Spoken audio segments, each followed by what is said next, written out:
Bueno, pues así concluye esta conferencia de prensa mañanera del presidente Andrés Manuel López Obrador, muy interesante, firmándole el libro a José Manuel, a quien dice, bueno, pues es el consentido de las mañaneras, y que bueno, también se lo firmó a Diego Cedillo, a Nancy Rodríguez, este nuevo libro, el libro Gracias. Pero miren, más allá de los libros, de este tipo de circunstancias, creo que lo más importante de la mañanera fue haber denunciado y exhibido claramente a los poderes fácticos que están detrás de la defensa, por ejemplo, el Poder Judicial, o a personajes asquerosísimos como Jorge Castañeda, quien mire, hoy el presidente López Obrador asegura, eso yo no me la sabía, asegura el presidente que ese tipejo racista asqueroso, cuando fue el desafuero,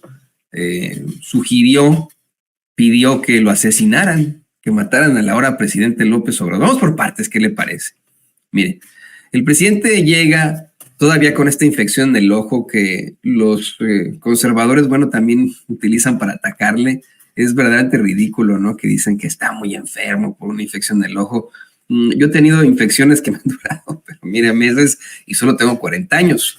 Cumpliré 41 en marzo, pero he tenido unas infecciones en estos últimos días terribles, ¿no? Así de la garganta, el oído, etcétera, etcétera. Y bueno, pues así es la realidad del ser humano, ¿no? Es nuestra humanidad. Y aún así, imagínese, con esa infección que tiene en el ojo, pues vaya a la mañanera, pues por defenderlo, ¿no? Pero es ridículo que hasta con eso lo ataquen. Y mire, dice el presidente que no se le quita el tutupiche, pero que ya se le va a quitar, así le llaman tutupiche, ahí en la península de Yucatán, en varios lugares. Y comentó que, bueno, pues iban a estar informando sobre los gasolineros careros, los avances en el Tren Maya, pero sobre todo la reforma al Poder Judicial, la cual, bueno, pues asegura es para enfrentar un poder que estaba secuestrado al servicio de la delincuencia organizada y de cuello blanco, algo que incluso citó el periódico El Universal. Imagínense cómo está la cosa, ¿no? Y de pronto el presidente interrumpe su mañanera para burlarse de esos periodistas conservadores. Sí le llama a ellos, yo les llamo chayoteros o pseudoperiodistas en la realidad, pero él le llama periodistas conservadores o de medios que se alarmaron de manera hipócrita porque dijo en la mañanera la semana pasada que la reforma al Poder Judicial tenía que ver con los cambios, y aprovechando que vienen las elecciones, pues se da este paquete de 20 reformas. Tajantemente responde a estos chayoteros: claro que sí, y con toda la transparencia. Algo que ha provocado incluso que se suba al tren del mame el muy canalla de Ricardo Anaya. No sé si por ahí donde nos puede compartir perdón que lo echo al agua, el último de los tweets de ese infame sujeto que pues no tuvo nada de apoyo, bueno, un poquitín, ¿no? De apoyo durante las elecciones pasadas, que hoy, bueno, pues está al margen de la justicia y solamente podrá regresar a México gracias al fuero que obtendrá como candidato plurinominal. No deberían ni siquiera llamarse candidatos, deberían llamarse impuestos plurinominales del Partido Acción Nacional. Sale a decir que, bueno, pues ya hasta lo tuvo que reconocer, ya saben, ¿no? Una serie de tonterías de este tipejo. Lo que sí es cierto es que pues no se puede reformar al Poder Judicial si no se tiene la mayoría absoluta en la Cámara de Diputados y en el Senado, y que por supuesto que eso tiene que ver con las elecciones, ¿no? Claro que tiene que ver con las elecciones. Ya de ahí, bueno, pues se hacen las exposiciones, pero me llamó mucho la atención los datos que se dan durante la explicación de esa reforma al Poder Judicial. Los da a conocer la secretaria de Gobernación, Luisa María Alcalde, quien dice, bueno, esto se centra en varias circunstancias, ¿no? En una nueva integración de la Suprema Corte de Justicia de la Nación para que sea más transparente, la elección popular de ministros, magistrados y jueces para que tenga legitimidad democrática, y la sustitución del Consejo de la Judicatura Federal, así como las nuevas reglas que tienen que ver con la justicia que sea expedita y el equilibrio de poderes. Y detalló poco a poco cómo se darían las elecciones de estos jueces, ministros y magistrados.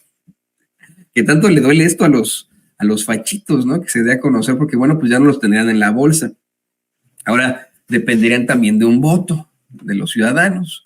Y bueno, de ahí se soltó la circunstancia. Nuestra compañera Nancy Flores, corresponsal de Contralínea, le planteó a López Obrador pues la fiscalización del INAI por parte de la Auditoría Superior de la Federación, tras revelar los pagos realizados en cantinas y estos table dance, ¿no? Por parte de estos comisionados que fueron exhibidos primero aquí en Sin Censura hace ya algún tiempo.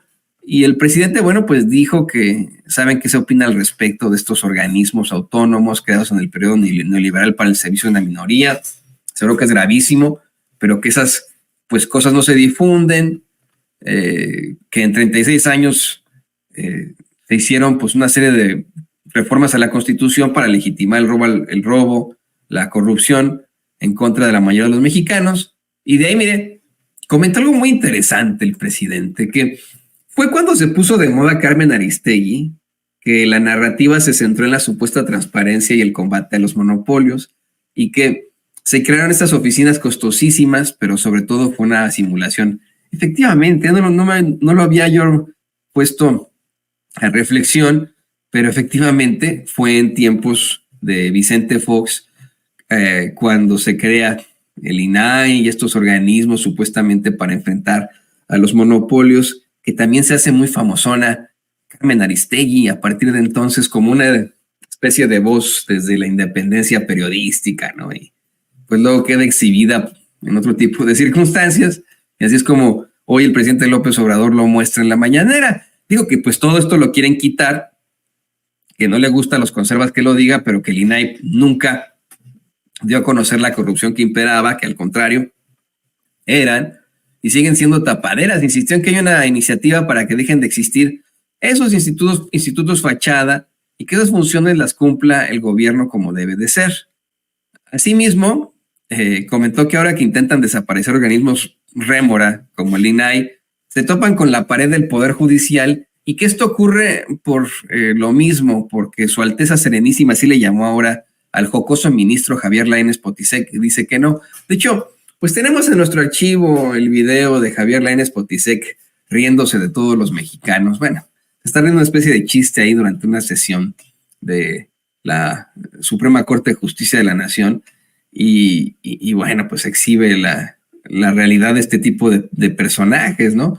Hoy el presidente le llama a Lainez Potisek Su Alteza Serenísima. Yo no lo consideraría Su Alteza Serenísima porque en otros momentos hemos visto cómo es que es el ministro de guardia de la Suprema Corte el que tiene los fachos para durante la noche y la madrugada pues hacer determinaciones que terminarían en sabadazos, ¿no? Obviamente determinaciones en contra del pueblo de México. Pero ¿se acuerda de cuando se burló así, cuando se rió así de una tontería ahí en la Suprema Corte? Como ya se ha señalado aquí, y como lo dijo la Margarita, estar cuidando su apellido, me pronuncié bien su apellido, perdón. Como lo dijo la ministra Margarita Ríos Farjat. Bueno, pues se lo tiene usted. El que se burló, pero de todos sus adversarios fue López Obrador. Se burló también de que lo vinculen con el narcotráfico y de que difundieran millones de mensajes con ese fin en las redes sociales. Digo que quieren un mandatario obediente al servicio de la DEA, así como este señor que a mí me parece más que Alteza Serenísima, pues es un servidor de las élites. Un servidor afanosito de los potentados de México, es lo que dice López Obrador, que eso es lo que quieren que él sea. Alguien que sea sensato y que no esté diciendo que no hay clases sociales, pues ellos creen que no todos somos iguales. También comentó que aunque usen a Salinas de Gortari, a Vicente Fox, a Felipe Calderón, a Elmo García Luna y sus vínculos con la DEA y otras dependencias de gobiernos extranjeros, con las internacionales de derecha, y a pesar de que utilizan medios electrónicos, a pesar de que destinan miles de millones de dólares para comprar bots, incluso en el extranjero, con tal de posicionar que es un narco, pues no le hacen mella porque tiene autoridad moral y el respaldo de los ciudadanos. Comentó que vio en Twitter X un post de precisamente el muy despreciable de Jorge Castañeda. Que miren, yo no sabía que hasta se había ido a Cuba. Eso, yo sabía que tenía algún tipo de vínculo, ¿no? Con la izquierda en algún momento, pero escuche es más, si tiene por ahí don David el clip 18, se lo voy a agradecer. Porque el presidente habla de cómo es que este tipejo de la ultraderecha mexicana, que es un racista, una mierda de persona, ¿se acordará usted cuando dijo que Putla el pueblo del que es originario el maestro Macedonio Alcalá, quien es el artífice del himno no oficial de Oaxaca, Dios nunca muere.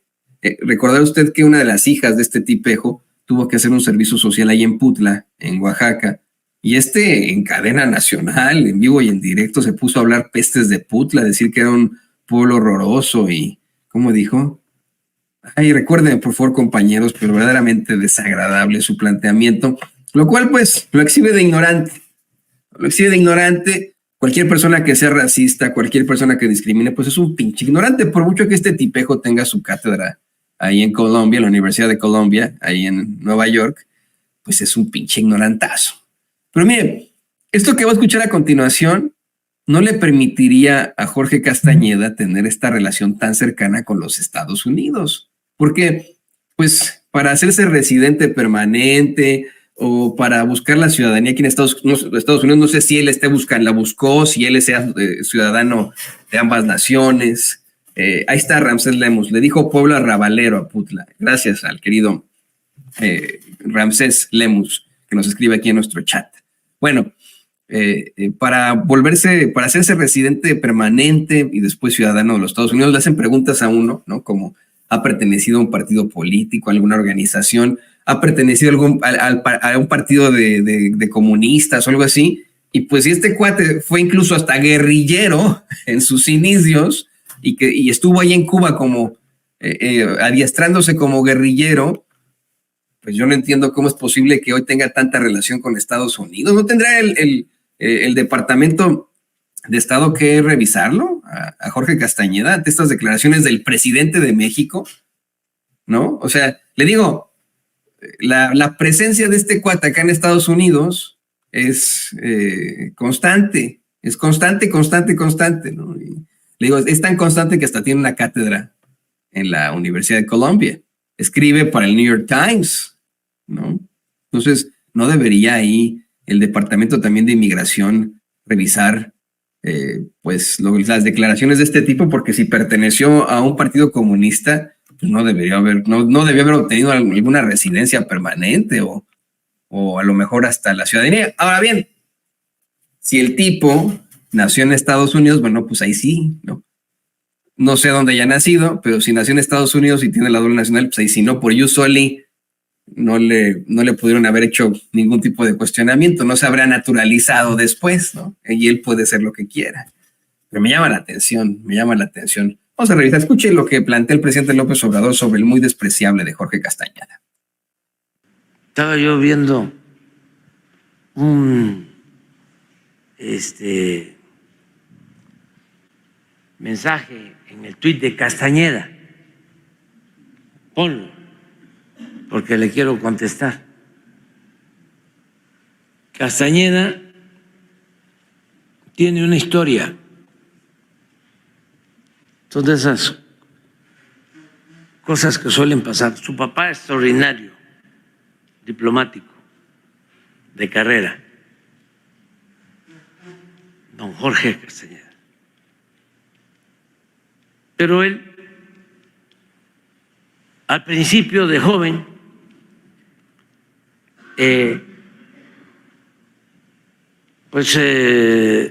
era rebelde, consecuente, quiso hasta ser guerrillero y estuvo entrenándose en Cuba. A lo mejor vas a encontrar por ahí una portada del Proceso de hace tiempo, en donde está con su uniforme de guerrillero. Pero se cansó de eso.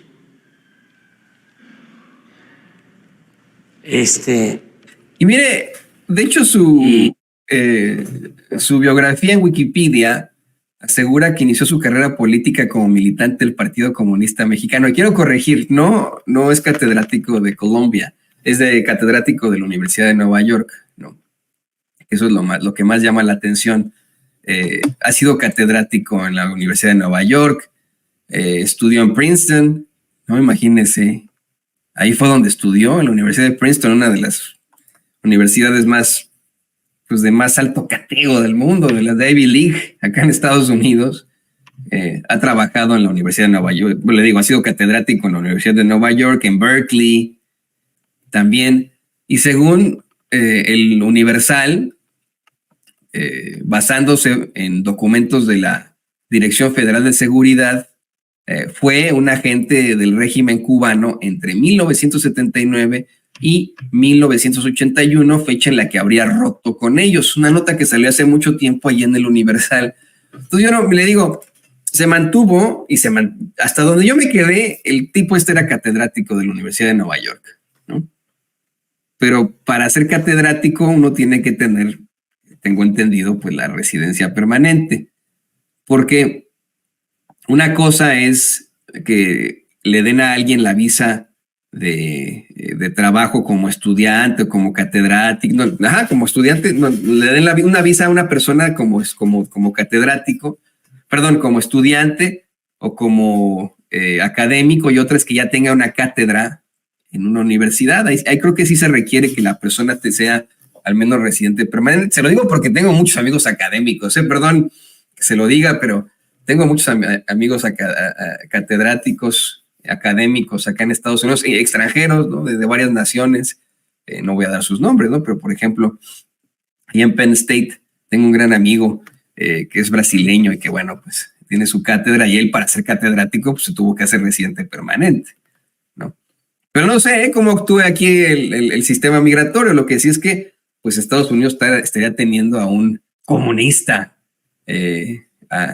aquí, ¿no? En los Estados Unidos, ¿no? Tanto que se preocupan de este tipo de circunstancias, ¿no? Pues tendrán que revisarlo con el tipejo. Lo que más me parece a mí a revisar y más preocupante me parece también es a considerar, es que hoy López Obrador ya ha dicho que este tipo, durante el desafuero, sugirió que lo mataran.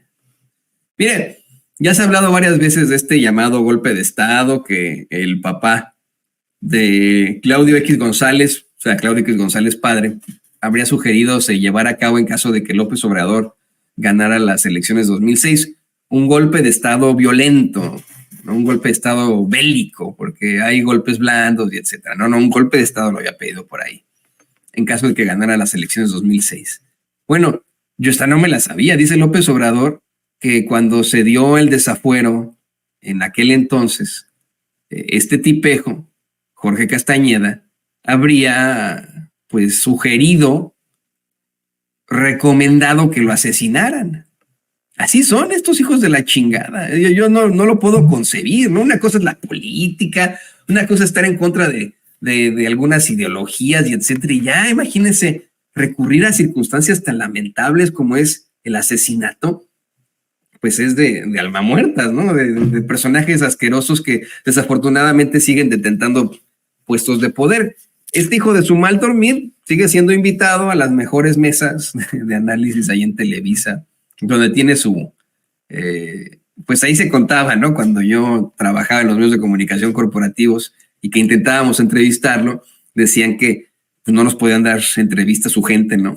Porque tenía exclusividad ahí con Televisa. Y efectivamente, ¿no? Usted no lo va a ver ahí, este señor, en dar algún tipo de comentario en TV Azteca nunca, por ejemplo.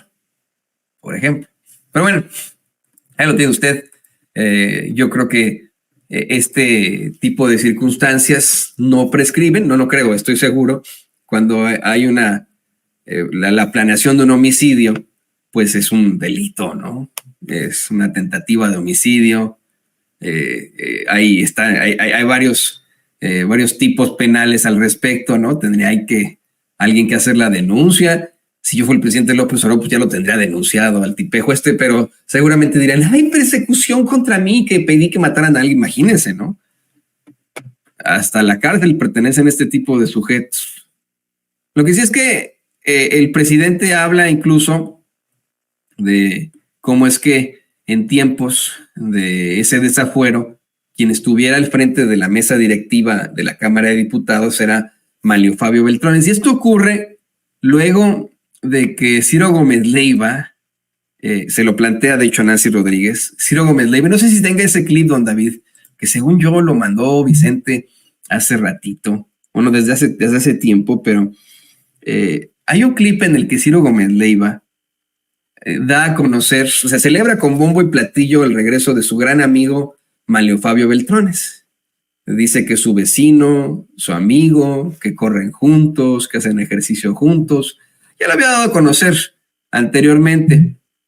Cuando fue víctima de este atentado, bueno, se refugia en casa de su amigo Manlio Fabio Beltrones. Eso ya es más que conocido, lo da a conocer por ahí, él desde el principio. Pero hoy en la mañanera, Nancy Rodríguez, nuestra compañera de Oro Sólido, le plantea a López Obrador su indignación luego de estas declaraciones de Ciro Gómez Leiva, pero creo que no están por ahí, estoy buscando y no las tenemos por ahí, ¿verdad? Bueno, las vamos a buscar para podérselas compartir en lo subsecuente, pero ahí está, ahí queda. Cómo es que el presidente, bueno, además de todo eso, quiero decir que cuando me desaforan a mí, dice López Obrador, el que era el presidente de la mesa directiva de la Cámara de Diputados, pues era Manlio Fabio Beltrones. Y todos estos quieren regresar. Imagínese usted, todos estos fulanitos quieren regresar. Bueno.